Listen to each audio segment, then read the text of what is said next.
আসন্ন ত্রয়োদশ জাতীয় সংসদ নির্বাচনে অংশ নিতে বাংলাদেশ জামায়াতে ইসলামীর আমির ডাক্তার শফিকুর রহমান ঢাকা ১৫ আসন থেকে মনোনয়নপত্র সংগ্রহ করেছেন।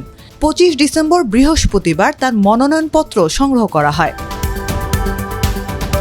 জামায়াত সহকারী সেক্রেটারি জেনারেল এহসানুল মাহবুব জুবায়েরের নেতৃত্বে একটি প্রতিনিধি দল আগারগাঁওয়ের রিটার্নিং অফিসারের কার্যালয় থেকে এই মনোনয়নপত্র সংগ্রহ করেন।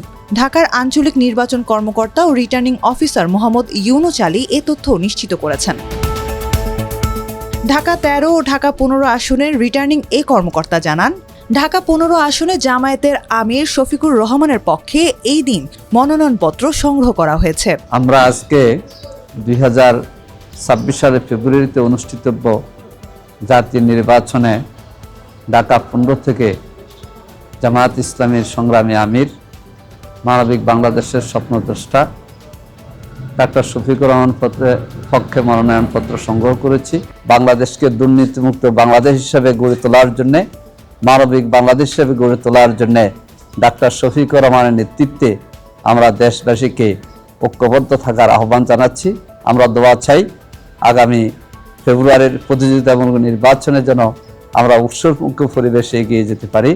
সুষ্ঠু সুন্দর নির্বাচনে আমরা সকল দল মত পক্ষের সহযোগিতা কামনা করছি।